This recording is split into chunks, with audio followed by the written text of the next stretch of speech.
And a very special good morning, you pathetic Dolphin fans. So good to bring you this Christmas joy as we begin the holiday season. Yes, Christmas is a week or so away, but you got your gift yesterday because let's face it, you're all mired in mediocrity.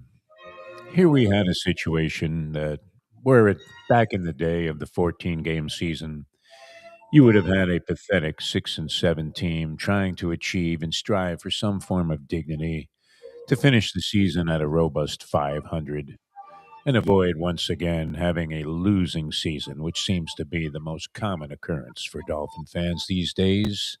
In fact, you can't party like it was 1999 because back then you had Dan Marino, and now you have that sorry excuse for a franchise quarterback, a wasted number one pick. Yes, that could have been Justin Herbert, but it may as well have been anybody else because Tua Tagovailoa will never take you to a championship. That was in full evidence yesterday as the Dolphins were moving the ball successfully, running it right up the gut. Devon Achan, clearly the Dolphins' best offensive weapon, was unstoppable by the Pittsburgh Steelers. So what does Mike Goofball McDaniel do? He decides to throw the ball on three consecutive plays, one of which results in an ugly interception, exposing the severe flaws in Tua Tagovailoa's game, which is if he has any pressure whatsoever, he may as well be a statue in there. You could better off just digging up the body of Joe Cap, and you have a better chance of winning ball games than you do with Tua Tagovailoa. There was Pittsburgh in a 14-game season. They're sitting there at 7 and 6, hardly any distinction, and yet because of the extended seasons in the National Football League and the expansion of parity, this was a game with deep and very, very special meaning. Yes, it could have extended the Dolphins' pathetic chances of making the postseason, but that went up in smoke. And it did propel the Pittsburgh Steelers into a first place position where they are likely to make the playoffs with a 65-year-old Aaron Rodgers, while you sit there with your $50 million man stuck like a schmuck with no chance of unloading this guy and no chance of winning with him. How goofy is Mike McDaniel? Does he even coach the team, or does he just press that play card to his nose and sit there for 4 hours looking like a buffoon in those stupid-looking pants? It's time to let him know. Everybody knows this except one person, and that would be Stephen Ross. Hello, Steve. Somebody take a memo, send a message to Stephen Ross. This all must change. Chris Greer cannot be your only scapegoat. And we know that Art Garfunkel is making you tons of money with the stadium and the land development that you've done there.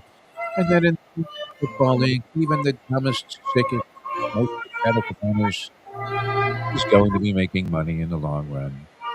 So why should you care about winning when your stupid fans, your lemmings out there, are just blindly following this team into the grave? Very symbolic. I'm not exactly sure who was responsible for those dumpsters on fire coming out of the tunnel to lead the Dolphins onto the field. Was that their idea? Because it was very appropriate, very symbolic of the pathetic nature of the status of this team right now. So, congratulations, Dolphin fans. I don't know how much money you spent on season tickets and popcorn and beer and $50 parking lots, but it was all a waste of time, as once again, you can count on another off season of anxiety filled with the usual mistrust of the front office and the organization, and count on another 8 and 9 season again next year. I'm Godfrey Lovejoy. Merry Christmas, everyone. This was the season's final edition of Dolphins Crying Time. Time, the time.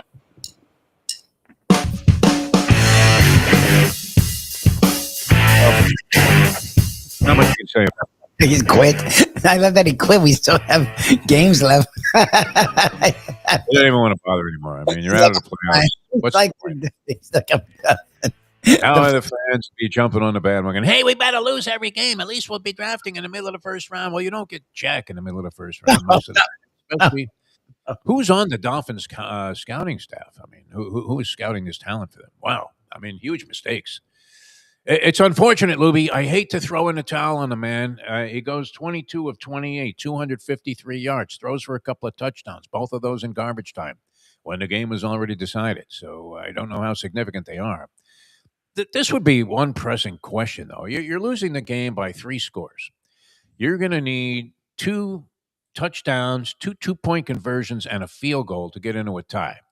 As the Dolphins were sitting there, down 28-3. They really were down to, oh God, they were down 28-3. 3-0. They got a 54-yard field goal, a career long by their kicker. They're up 3-0. They give up 4 touchdowns unanswered, 1 in the first half, and then 3, I guess, came in the third quarter. As the Dolphins accumulated and accrued a negative 20 in terms of yardage on offense in the third quarter. That's a way to come out of the chute and make adjustments there, McDaniel. Come out there, give up a bunch of scores, and then at the same time, you not only don't move the ball an inch forward, you lose 20 yards of offense in the third quarter of that ball game. I know some people laugh at and mock the whole idea of halftime adjustments, but whatever adjustment Pittsburgh made, it certainly was far more beneficial than what was Mike McDaniel doing with his team at halftime. Sitting there in a 7-3 game, you actually were moving the ball pretty well. They were controlling the game. We watched different parts, so I can speak to the first half, and you can speak to the second. I actually later on caught the first quarter. I fell asleep before the ball game started. I woke up, watched it, and did the math. Like if I don't go to sleep now every night, I don't get a certain amount of sleep. I'm like, is this game worth me losing sleep? And I said no. I said. Neither is the season worth controlled the first half. The defense played well. The offense was moving the ball almost every drive, and they had 3 points to show for it. I said, this is not a good telltale sign for what's to come in the second half. So I went to bed. How obvious was it, though, Lubie? I mean, the minus 40 temperature or the 40 or below temperature, sub 40 temperatures, that's ridiculous, that factor, is it not? Yes, it's almost impossible to conceive of. Well, look, it wasn't snowing. It wasn't like windstorms. It wasn't raining. So the cold in and of itself shouldn't affect the play that much. It's all the things that supposedly come with it. But it looked like a clear night for as cold as it was.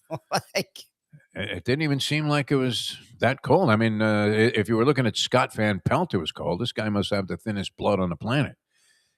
He had the stocking cap on.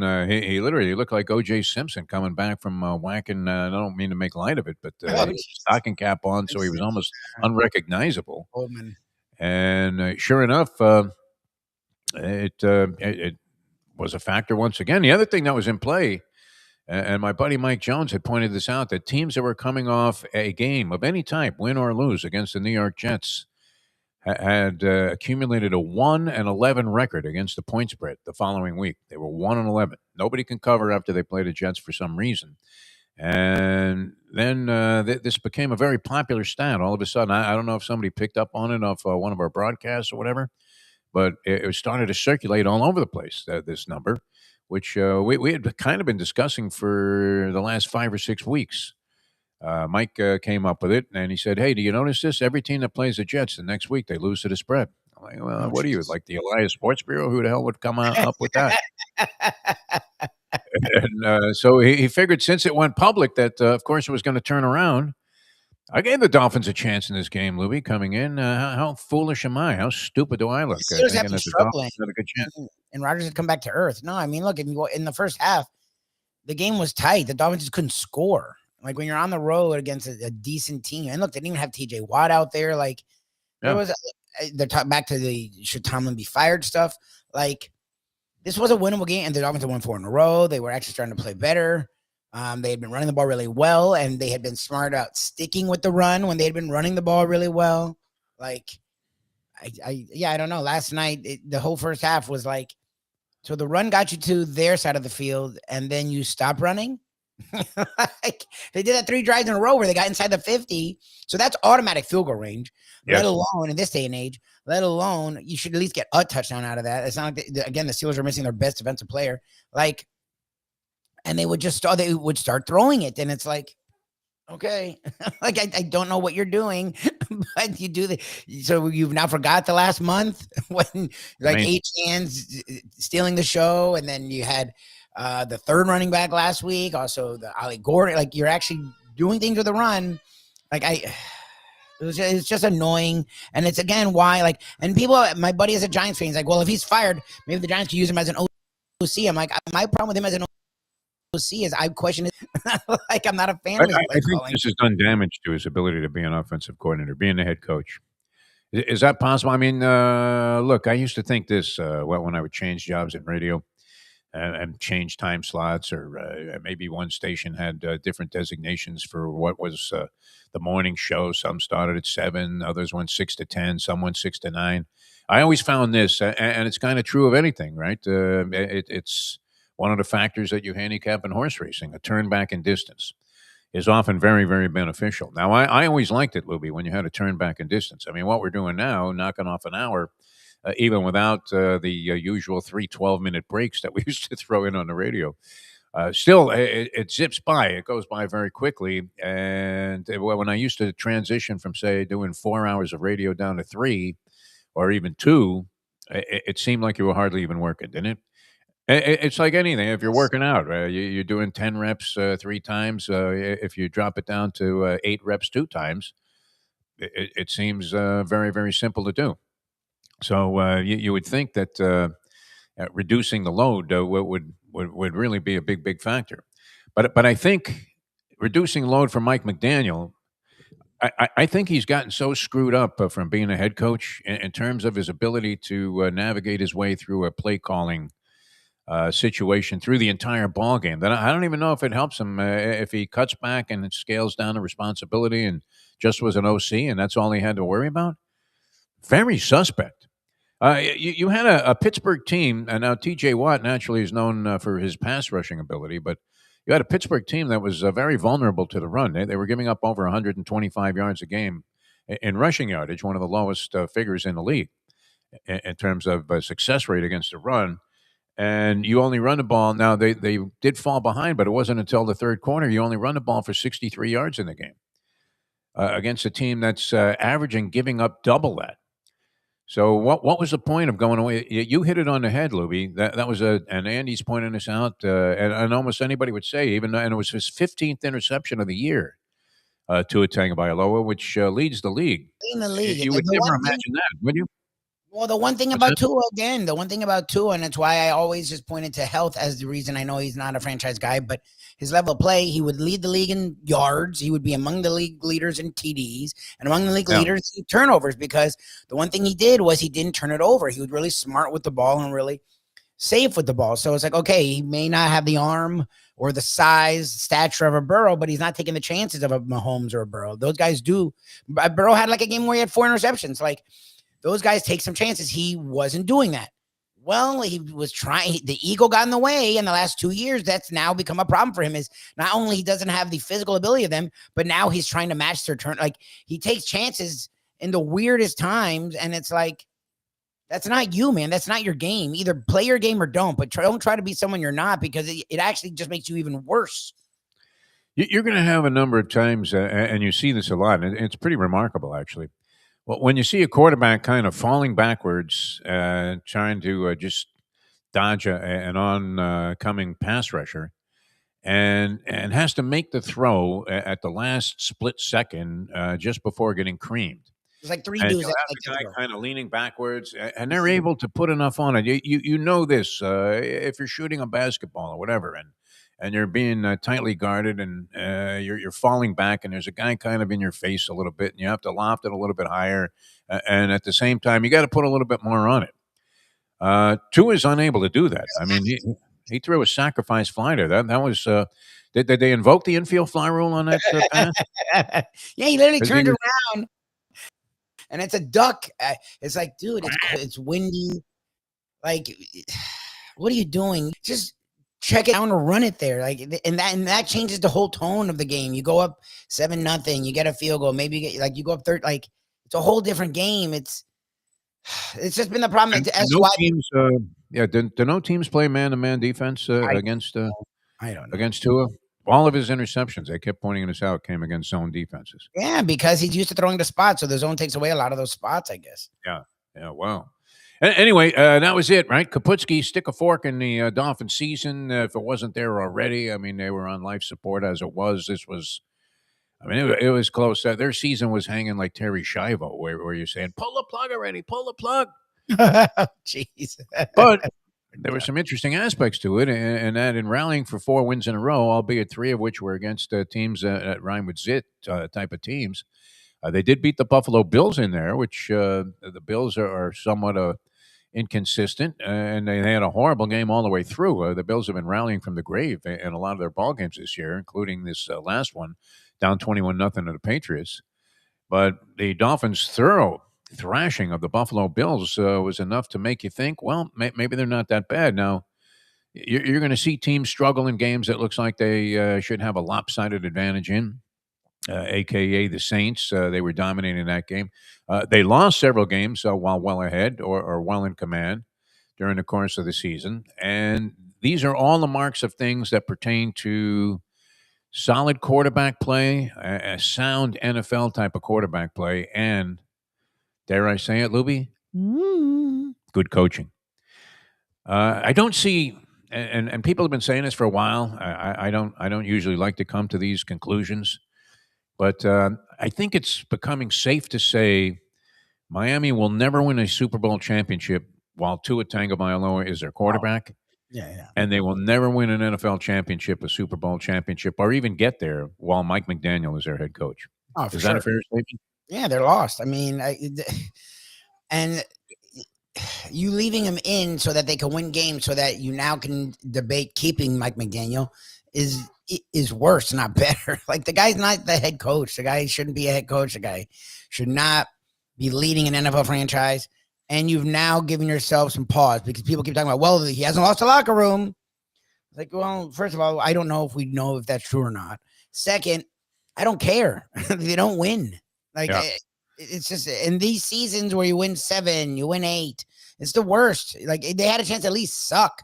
They didn't even do that right. Like, they're going to be drafting between 15 to 20, some guy in what's already a bad draft. So, like, the one thing you wanted was at least a top 5 pick because this draft is rough.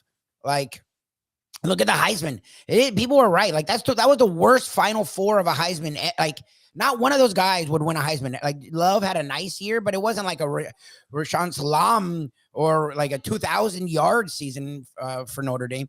Mendoza, his numbers were horrendous. His numbers are like good for Fernando Mendoza, the quarterback of Indiana. But if you look at his numbers compared to other Heismans, in recent Heismans, they're average. Like, saying same thing. Like, He looked good, but he didn't look like any monster in that game. no, he got things done. They won games, but his numbers are average. Like, that's what this draft is. Like, so you want to be as high as possible to be in the 15 to 20 range. Just like they always do everything wrong, and then Ross continues to do that when it comes to management. Like, yeah, you finally got rid of Chris Greer, but then you leave him McDaniel, That almost seems and then like they a win enough token games move, to where at this point. I hope it is. If I your hope goal was it is. to be a title contending team. They're just not going to be that. It doesn't appear with these guys in place. Tua, unfortunately, as nice of a guy as he seems to be, although some people have soured on Tua from a personal standpoint. Is that fair, Louis? No, he's very right, and that's weird. For the way he talks and how nice he is, his political opinion is very opposite of what you would think. Oh, really? Oh, wow. Oh yeah, no, he's very, because he's very religious. So he's like very staunch that way, and it's like, okay. Unfortunately, he's not a dynamic enough passer. Even though at times you watch him throw that little line drive dart that he throws, and you're thinking, "My God, this guy has some zip on the ball," and looks like. And look, this is the same guy that was it last year or 2 years ago that he put up to 70 against Denver. It's been a big pratfall since then, though. Yes. But I mean, the real test. We were talking about this yesterday after this whole Drake May thing, where you're looking at Drake May, and guys having a great season, could be the MVP of the league. It's not out of the question that. He's probably a top 3 candidate right now. I mean, his team's leading the conference, and he's putting up decent numbers. But you want to see how guys respond in situational spots where you need to grind out 3 first downs. We've been talking about this forever on shows. That people always look and they want to see some dramatics from their quarterback. But the test of a real pro NFL quarterback is you need to make 3 first downs and grind 5 minutes off the clock before you maybe even punt the ball. But you Yes. have to be able to do that. You can't go 3 and out in that spot consistency. What's annoying is Tua's been okay with that. We've seen the Dolphins like find ways to finish off games in that regard. But the thing that you brought up, and I don't know if Herbert's good at this either, but Burrow and Mahomes and at times Allen have been. Yeah. When you need to go get a win, you have the ball, 3-4 minutes, not even a minute, like 3 like a real amount of timeouts, and you only need a field goal. Tua does not. The offense, where Tua, blame whoever you want, they don't score in those instances. They just don't. No. And it's time and time again that's the case. They don't take advantage of being in command of ball games either, and even when their defense is playing well. So another sorry ass season for the Miami Dolphins. I had some optimism for them this year. I don't know that I saw them winning the AFC East as I did last year, where I looked like an ass. And while a lot of people were, Chris Perkins was one on this show. He was talking about 7 wins, and I was thinking, man, that's a really pathetic total, is it not? 7 wins at this. Well, now they did lose Tyreek Hill, so that was a big stimulus in their offense, and a lot of their offense was based around whatever Tyreek Hill was going to be able to do.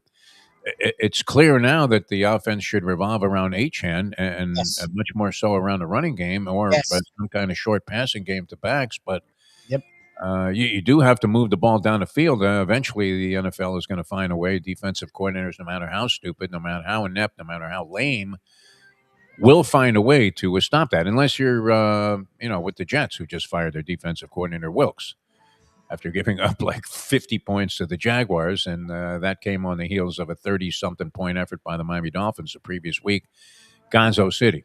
But they're a really bad team and have the record to indicate that. I don't know. I mean, how would you label this season? Is it typical of what you would have expected? Disappointing? Oh, it's disappointing in the sense that they won these games. I was hoping they'd win 2 or 3 games. You definitively fire McDaniel, and then you go and give the next regime a shot at a top 5 pick to build, and not a quarterback. I don't like any quarterbacks in this draft. Like I could see them drafting what I would do: draft a quarterback at the end of the first, like early mid second round, and then have that guy with Ewers and Tua compete next year. Because Tua's under contract. I don't know how you get rid of that. I don't think they can't dump the guy. I don't think they can dump the guy with this contract. I don't know how you can get rid of him, and he's not incompetent. He's just not a franchise guy. So to me, is you bring him back one more year, because I think after next year, finally, like the guaranteed money's gone or it's like nothing. So you bring him back next year, but you bring in someone else, and you also have Ewers, and you let them compete, and with a new staff, a new GM, and you then go from there and let them look at the quarterback situation in their own mind, like. Doesn't it sound like too much work to do for them to be good next year? Well, no, they're not. I don't know what. My problem is they didn't do any of that. Yeah. They kept McDaniel found a way to rally the troops and win games over crappy teams, and now they're in this mediocrity place again, where it's like they're not going to get a good draft pick. They haven't fired the guy yet, so you don't know what they're doing with him. The future now is untenable, and that's been the case for 25 years, 24 years for the Miami Dolphins. A lot of good players playing key roles for other teams that were on the Dolphins roster at one point in time. Not a lot to get overly excited about on this Dolphins roster, is there? I mean, is there a player besides Achane that you look at? Waddle is good, no question. Waller turned out to be a heck of an acquisition for a guy that was out of football. He had a hell of a season for the Miami Dolphins. Had the 2 touchdowns in the game last night, both of those coming in what would essentially be garbage time. And yet, if you were going to go and talk about the ineptitude of the Dolphins management, they did make that move. That was Chris Greer. And we laughed at it. We were like, oh, great. You're going to let go of a very competent tight end and bring in a guy who hasn't been in the league for the last couple of years. Why not just sign Phillip Rivers while you're at it to play quarterback? Which has been highly overrated. I mean, the fact that this guy was throwing a ball like it had helium in it. Yeah, they lost by 2, but they only put up 16 points. It's not like I don't know, because he was able to not sack horribly. Like, look at him. It's like, okay. Where was this screaming for Colin Kaepernick? Like if this more racism, was that not it, Lubie? I But mean, has if we were Kaepernick going not been in? But isn't it? Aren't we on a racist, decade? bring old white man back and When was bypass. the last time Kaepernick played? Like at least Rivers played in the last 5 years. Like Yeah. I think we're now finally at a decade. People were still, well, this man, and they show because he's in good shape and we know he's working out and all these things. This man, you're gonna bring this man who's a grandfather. I mean, he may be. I mean, he has so many kids. One of them may be old enough that he's a grandfather. I don't know. How many And kids? 16 Rivers, something like that. I thought it was like 12, like 10 to 12, but I don't know. I'll look it up. But and then they show Can you imagine Kaepernick. Shirley cranking out another 9 babies? No, I honestly, I'm debating 2 or 3. Like it's a lot. The pregnancy was a lot. Especially while you're taking care of this first one. This guy's a lot. Like I mean, we'll get to 2, but 3, 4. That's insane. When you get to double digits, that's lunacy to me. It's kind of like getting a second dog. I don't mean to put it in that. No, my dog's a lot of work. Don't get me wrong, but no, it's even worse. I will say. But like, and then they show Kaepernick, and they're like the sculpted body. It's like I don't think he's played in a decade. Like we're still doing the Kaepernick. Check him out. Yeah. I'm looking now. Like I like we're still doing this with Kaepernick. But how did nobody, not one guy, made a case like that?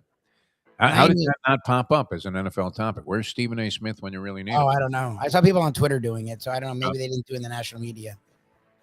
Unbelievable. All right. Well, anyway, that was a disaster. It was not a great night for the Miami Heat.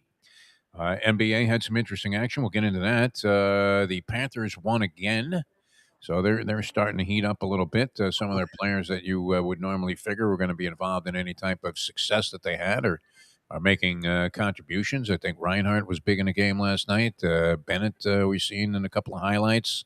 Verhage was heating up, so maybe they're able to turn around. But what we would have to concede after going to 3 straight Stanley Cup Finals and being dead wrong about Paul Maurice, thinking he was the French Joe Philbin, that you're in good hands in terms of coaching with this guy behind the bench, regardless of what the record is, which I believe they're like 16, 13 and change. This year, after have they won 4 of their last 5, something along those lines, the Florida Panthers. So that was a one success story on the local scene last night. And then, as I said, a bunch of interesting games. A lot of stuff to speculate on, too. We can get into that because we have the college football playoffs coming up. Yes, sir. We get on Friday, a game. I don't know where you stand on Alabama and Oklahoma. And then really interesting stuff about the University of Miami, who some people have given a shot to go all the effing way. Oh, really? Oh, okay, all the way. Look, Nick Saban is on that bandwagon, is he not? Does Saban not realize, or is he just campaigning for Mario Cristobal's job because he sees a good spot there? I don't think he wants anyone's job. Does Nick? He never comes back to coaching, does he? No, he's done. Because LSU would have given him $20 million a year supposedly. So and he liked LSU and he liked Baton Rouge. So he's a headache when you're making. He's done. I mean, he's in his 70s. Yeah. Making money. He made ton. He's still, like you said, he's still doing advertising now. There's no need for him to do that. Didn't he seem like an unlikely guy to be a spokesman for so many different things? Yes, it's yeah. It's kind of like Steve Carlton, who never wanted to talk to the press, wanting to be a member of the press and get into broadcasting after his career was over. We've seen that actually happen a couple of times where guys that had nothing to do with the media ended up in the media as part of it. I mean, Bobby Knight and Parcells, the analyst, I thought was the most ludicrous things you've ever people seen. that hated the media, despised it. Belichick actually is very good in the media, and he's done it. Saban as well. And Saban, I don't know. What do you think of Saban? Saban's okay, right? Is he entrenched in sort of cliche sports speak, or does he really tell you something insightful, Lubie? What would you say on that? I'm not sure that I have a definitive judgment about where Nick Saban is at as an analyst. He seems certainly. I mean, I don't know that you would call his appearance on TV to be overwhelmingly personable. How would you characterize him? Do you think he's actually saying things and you go, wow, man, I would have never thought that? I don't know if it gets a wow, but he says a lot more than a lot of people. Like it's hard for me to get past it because I don't like him, but he is interesting as an analyst. Like he's not horrible. He's not a horrible analyst. Like he's not Urban Meyer. Like he's not without opinion and he's not without any sense of like tempo or tone. Like Urban Meyer would say nothing and do it in a Yes. boring way. Like he at least will say stuff, and he has a little bit of like, again, he's not charismatic, but he at least has something. There's something there. So I don't watch a lot of it because I'm not a big fan of any of the pregame stuff, but I've caught them a little, and he's not. He's okay. He's solid. Added him with the I don't know. I look, Cristobal's his dude. He was offensive line coach for a while. He's built his team very much like Saban's early team. Didn't Cristobal do a bunch of recruiting for Saban at Alabama? Line coach, and I think he's a recruiting coordinator for a few years. Yeah. When he was from between FIU into becoming like a national whatever, being at Alabama, like took him to like a different place. So I'm sure Saban is cool with him.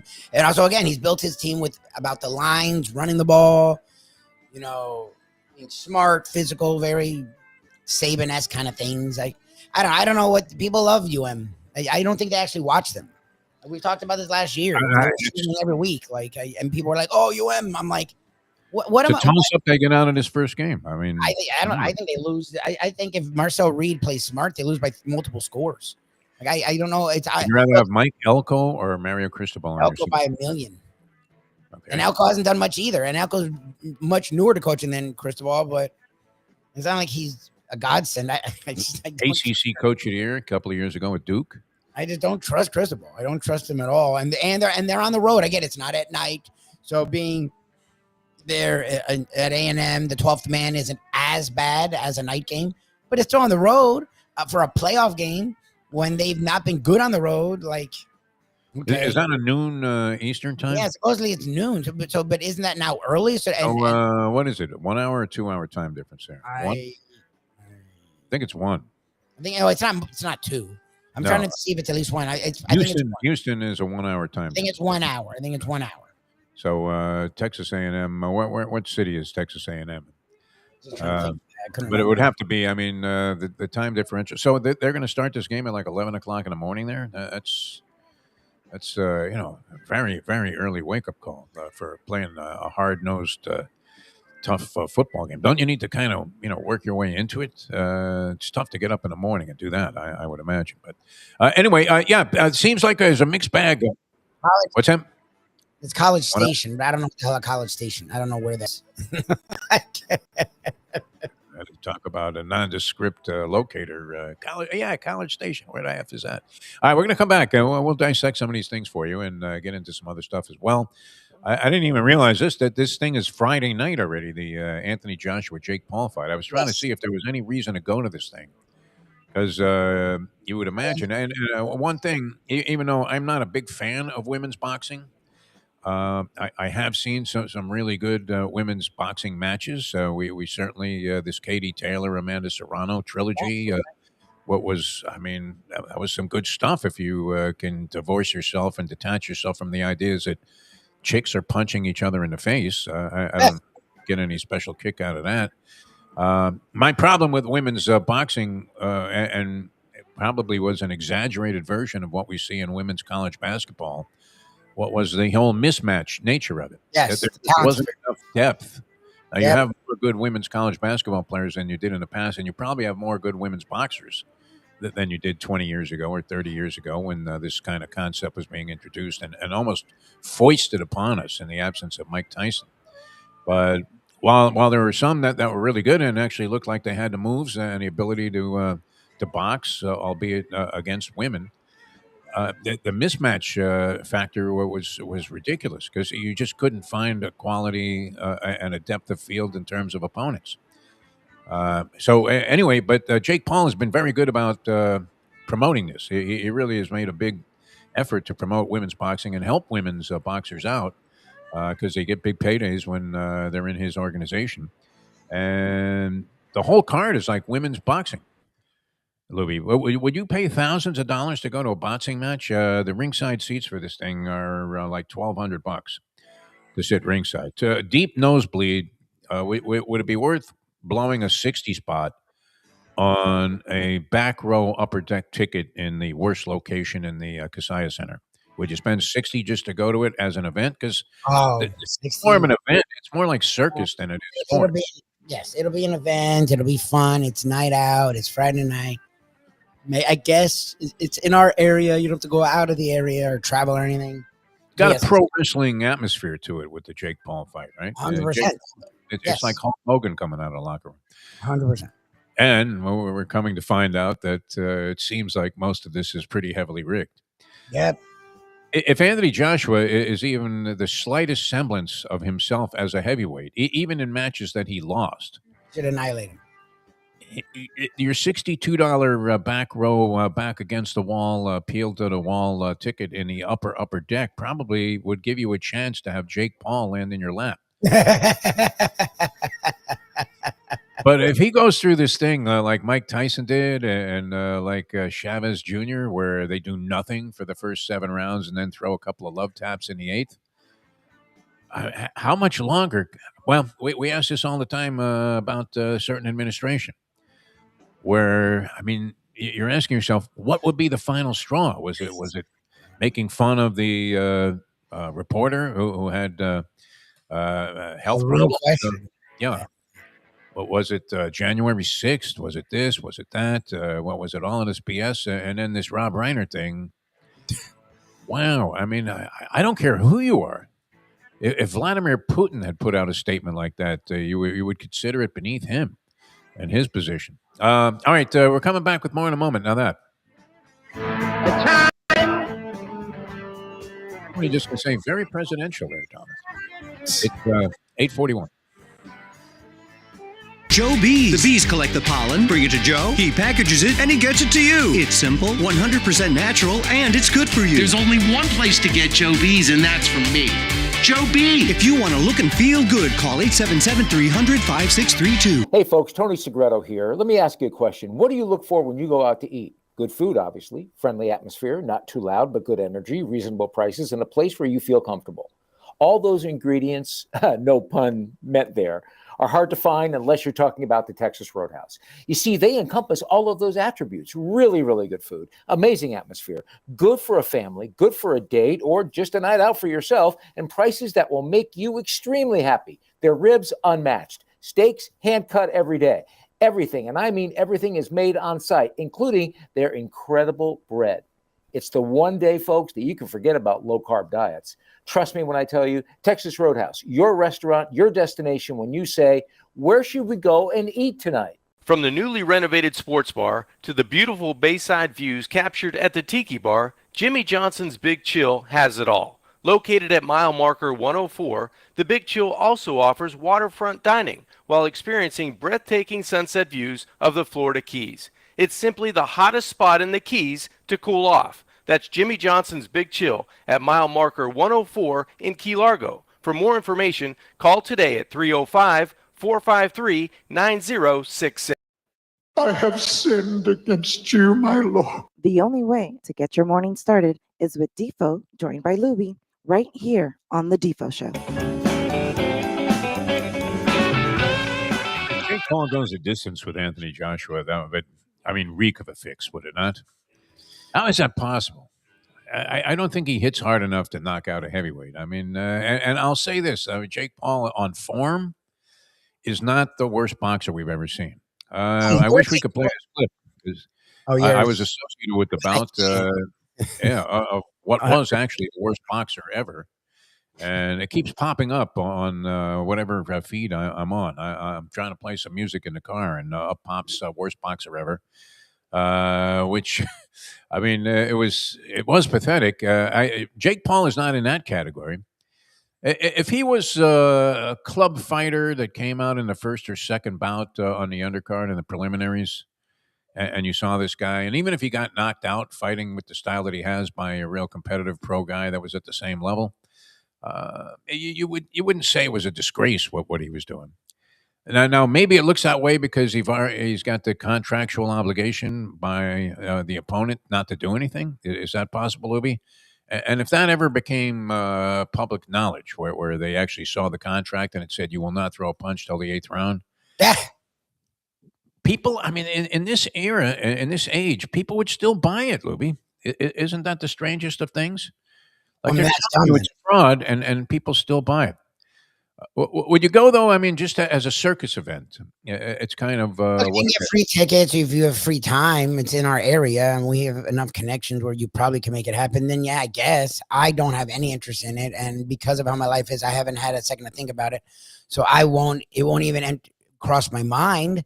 Yeah. I look a spectacle. I'm all about spectacle. We've done things that have spectacle with them, but there's also like real competition and intrigue for me. Like this is just pure spectacle. Like I don't. There's no angle.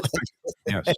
There's not sport. This is none of that. Like I think this is just a joke and stupid. Joshua, there's a reason he's not boxing anymore. He got old and he got slow, and people stopped wanting to watch him. And then now he's the one boxer in this. It's the one boxer on the resume there. Here's the weird thing about it, Louis. I find myself thinking, I guess this is taking place Friday night at the Kasaya Center. Now, I wouldn't be inclined to go if somebody offered me free ringside seats, as much as I love boxing. And there are a bunch of women's world title fights, which, as I said, the quality of the matchups has improved over the last 30 years since yes. women's boxing was kind of introduced or even sanctioned. You did have Christy Martin, who there's a movie out about that I believe that the book I know was co-penned by Ron Borges, who I got to know a little bit. Was a writer for the Boston Globe, boxing writer of some distinction, and obviously he's done other things. See him posting some stuff on social media, and he wrote a book with Christy Martin, which is now a movie. Although, is this movie among the most obscure in terms of how it's being publicized? There were a bunch of publicity hits. I forget the actress is like not somebody that you would expect. Is it Sweeney? Is that the red hot actress now? That's everybody wants. Is it Sydney Sweeney? Something like that. Yes. Oh, the one that is Blonde bombshell by storm. Yes, her name is Sydney Sweeney. Yes. Okay, she's playing Christy Martin, which you really? cannot imagine. I mean, Christy Martin was hardly some starlet in terms of her physical appearance. She was good looking, but she was physical. Like Sydney Sweeney is not imposing in any level. She's frail. She's very slight. This wasn't Ronda Rousey though, or that Carano chick that fought in the UFC. I mean, Christy Martin looked like she could be driving a tractor. Yeah, yes. Not to denigrate anybody based on their looks, but she looked the part, and when she was boxing, she didn't look out of place with blood streaming from her nostrils and what looked like a half-broken nose with her cheeks all swollen up. I never was really, I found it unappealing to see women beating the crap out of each other, Louis. I don't know. I mean, if it was good fights, I'm open to it. It's just you nailed it. That was my problem with Ronda Rousey when she started taking things by storm. You're like, yeah, but she's not fighting anyone. And then she finally fought someone that was sort of competent, and she got blasted. Like it was never. Who was that chick, Cyborg, man? I mean, she was a monster. Well, she was legit, but also her problem was the same thing. Like she would obliterate women. Like the competition level wasn't there. Like it just so it was tough to watch because it was again like women's college basketball until you get to like the Final Four. The matchup is just like a 40-point. You shouldn't have a 50-point game. Well, I mean, look at Kim Mulkey in LSU. Did they just deliberately find the lowest level of patsy that they can play and then beat them like 111-36? Night in and night out. I think they're undefeated this year, but half of their games they've won by 50 or more points. It's mismatch city. Conceptually, look, you have to really divorce yourself and detach yourself from certain ethical and moral principles to accept it. I mean, we've said that about horse racing also, which is a sport that I love. I always love boxing. And there are times when people put forward an argument and say, how could you possibly embrace this, DeForest? And you ask yourself, I mean, that's a valid question. You're overlooking some things, like we've always said in justifying the whole concept of horses being, unfortunately, meeting some terrible fates, including death, injury, all kinds of stuff.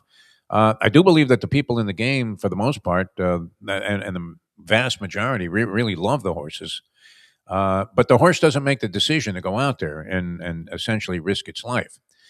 Boxers, at least on the part of the human being, that's a conscious decision on their part. No one is forcing somebody to go into boxing. If they see it as a viable means to get out, understandable. Are the rules any better today in terms of safety? Are the concerns any more serious? I'm not sure that you could really say that it's that much different than it was 100 years ago. But all that in play, yeah, I don't know. I mean, would you go and pay a lot of money to sit ringside to watch 4 women's title fights No. when we barely know anything about any of the champions, and at least they found a way at the highest levels to make it somewhat competitive. So it's not like yeah, you're watching some like we used to talk about, where the nondescript wrestler from the Midwest would come in, and you knew he was going to get pinned within 5 minutes. I mean, that's just the way it is. It's not going to be a competitive match. But yeah, I don't know that I was schlepped down there, and yet a weird part of me, Lubie, I find myself looking forward to watching it. Oh God. I mean, How look, at strange home is it was that? I mean, free. can you divorce yourself from the temptation? You know it's a farce. You know it's a circus. I remember, and I've mentioned this before. This one headline on a column by a guy who I didn't fully comprehend when I was reading him as like a teenager. But there was a sports columnist named Stan Isaacs, who was a legendary guy on Long Island, sports columnist for Newsday. And I didn't always understand everything that he was talking about. And I remember being offended by this headline because I was such a believer in the purity of sport, Libby, that I couldn't imagine that somebody would disparage my favorite activity, any type of sport, by suggesting that it was part circus. And he had this. The columnist doesn't usually write the headline, but the headline on the column, I still can see it on sport as circus. This is, something I was reading in the mid '60s. Yeah. Oh Jesus. Okay, so I mean, what was the guy talking about? Clearly, way ahead of his time because look at what's happened. I mean, what really sells? Circus. Yes. Yes. Mayweather McGregor, Yes. one of the biggest grossing fights in the history of the sport. And now all of this Jake Paul stuff, which I mean, the old Cyndi Lauper thing, time after time, you're looking at it and going, "What the hell is this?" Yep. And yet, I guarantee you, I'll be in front of a television set watching a Netflix overproduction. I mean, as long as look, Jake it's Paul. free. You're at home on a. You bounce back and forth between the playoff games because again, a lot of these playoff games can be boring. You know, maybe you have the prelims; those usually can be decent. Like I'm not against it. I don't give people crap for watching. It's when even if you buy it, look, there are people that like this stuff. It's just it's not for me. Yeah. Like, I liked boxing. I don't like this. Like it just makes a mockery of the whole thing to me. Well, when you're telling one guy don't do anything, well, that's the thing is I didn't even watch the Tyson thing. I was actually going to just to see how bad it was, and then I before I could even get into it, my friends were just bitching about it. So I was like, okay, I don't need to watch it. It's like he could be old, he could be done. Him throwing no punches is weird. Like, why is he not was doing very strange. That was it. That's Reeked weird. farce. Yeah, sport as circus. I mean, Stan Isaacs, he nailed it. What would that be like? 60 years ago? Unbelievable. All right. It's coming up on Friday night. So we do need to do a little bit of a dissection here, Louis. I know you take a lot of crap because people think that you're very anti-University of Miami. You get involved in these Twitter wars with people, and it gets ugly, and they start to call each other names and all kinds of I've stuff. done that a long time. It's fine. This year I've left UM fans alone. They proved I predicted it to a T, but I was wrong. They did get in the playoffs, so I've let them have their moment. I do have a bias, but I also am honest. So like when they should be the team, I say it. When I think they're going to struggle, I say it. I mean, I try to be objective as possible.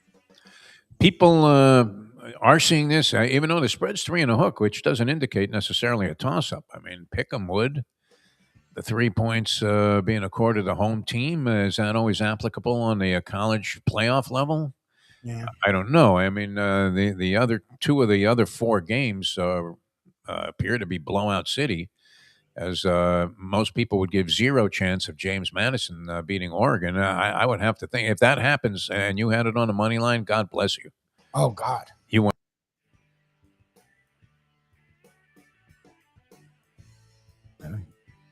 Awesome.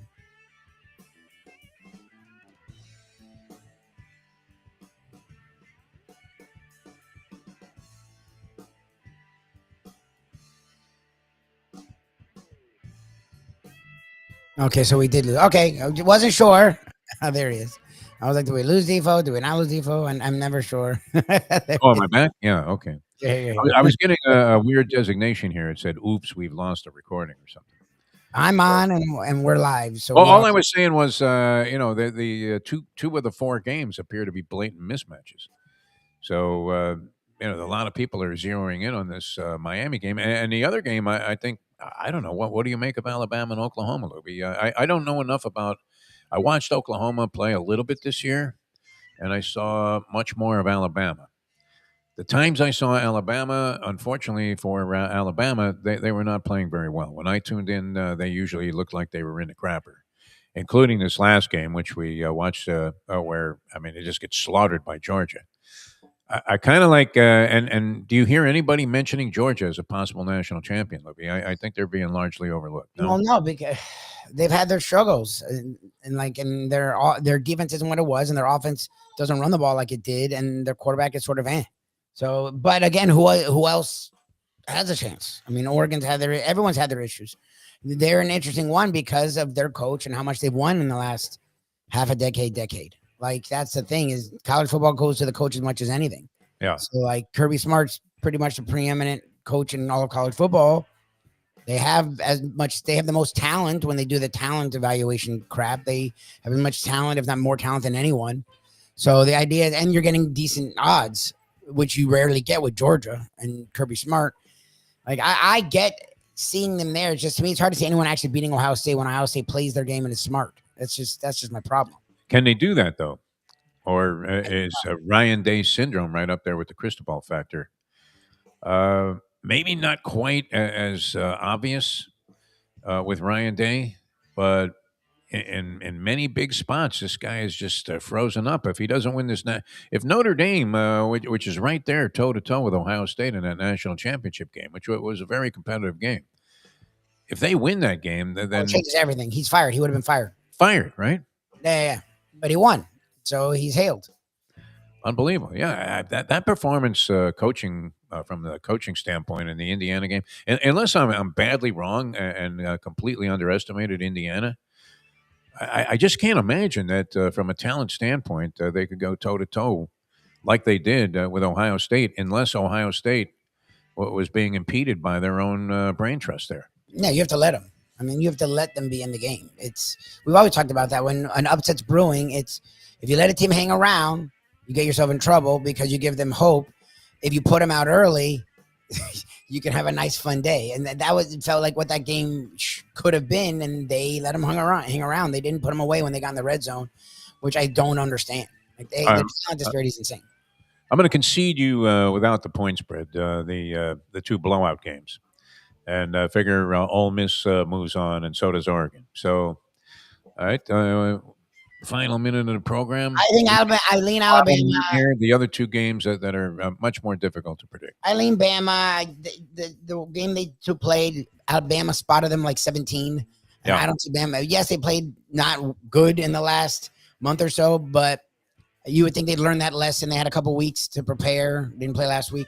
So I would lean Bama and I would lean A&M. Those are the 2 that I'm actually decent. I mean, I'm confident in all 4 of them because I don't think Madison or Tulane are winning a playoff game. So I think Bama, I think A&M. I think the SEC, as sad as it is, will prevail decently strong.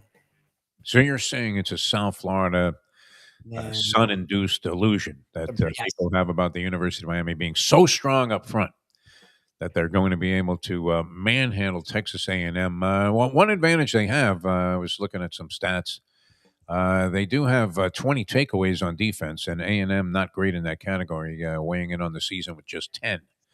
So if you want to go total cliche analysis, well, you know what, Lubie? I really think the team that commits the least turnovers is going to be the winner, which is often the case, but not necessarily easy to predict.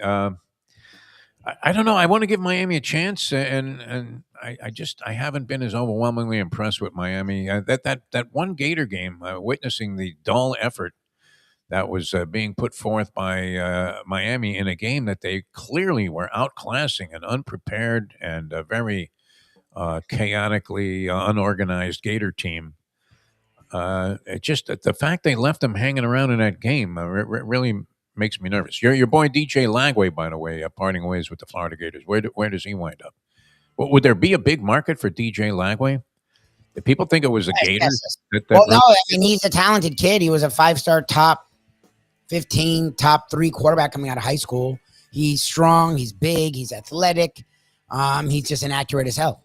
So you're always hoping you can take that. And yeah, Bill Napier sucked. And he did the same thing with Richardson. You're hoping that you'll be the guy to change him. Look, the schools that are in on him, LSU's one of them. And we've seen Lane Kiffin be really good with transfer quarterbacks.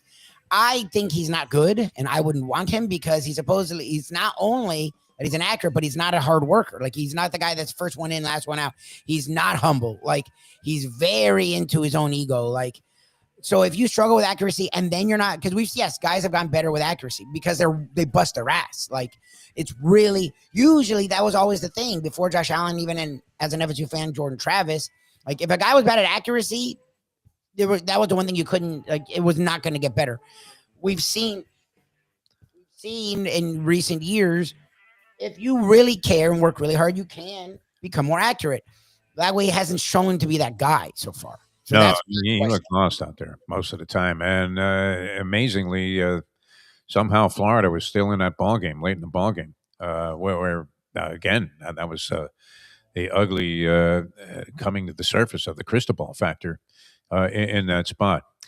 How much money would you have made? Now, I always admired Rory McIlroy's father for going into some British bookmaking parlor when Rory was like barely an embryo and betting that he would win the British Open before he was like 25 years old, which he eventually went on and did. What kind of price do you think he got on that? I know it's been published, but 100 to 1. I mean, we thought it should have been more, but it wasn't like 100 to 1 or something like that. That's all. I mean, it should have been way more because it was something you didn't even know could even happen, let alone what happened. Impossible. But it was like some odds like that because maybe they could only give you so much on that. How much money could you have made if you found somebody who would take this action? And I would imagine any book would have been willing to take this action because why wouldn't you book at any price a bet that it was absolutely 1,000% impossible to even conceive of? But what if you had bet that Phillip Rivers would be starting games for the Colts before the season started? That I mean, you're mentioning when you're talking about Lagway, you naturally think of Anthony Richardson. He, of course, injured. Daniel Jones ends up getting hurt. Their other quarterback is out. What kind of price could you have gotten on that? Imagine you walked into some casino in Las Vegas or you dialed this up on an app and you said, I want to bet $100 that Phillip Rivers ends up starting for the Indianapolis Colts this year, say around week 15. It would have to be a zillion to one proposition, wouldn't it, Lubie? So clearly anything can happen. And if you have the insight, if you could have just, I don't know that anybody could have predicted that. Is there even the slightest possibility that somebody knew before the season that Phillip Rivers would end up starting for? No, it's in 5 years. I mean, there's no. I would Hall of Fame. They set back his eligibility now because he played a ball game.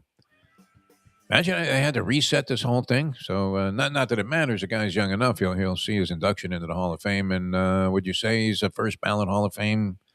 He seemed to be very popular with the media in terms of rating his ability overall.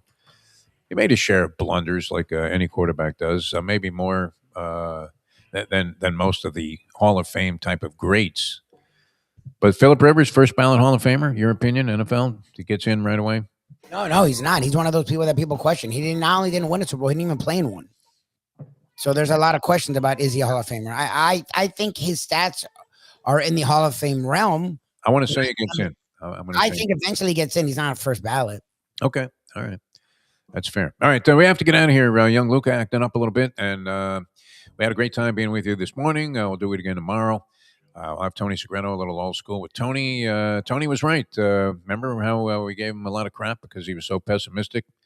He had the Dolphins beating the Jets and then losing to Pittsburgh, which they did. So sayonara to your season, Miami Dolphin fans, and good luck next year. All right, we'll see you guys tomorrow. A lot of fun being with you from Mike Lubie Lubitz, Young Luca, Panici Lubitz. I'm Jeff DeForest. We'll see you next time as we leave you now that The time.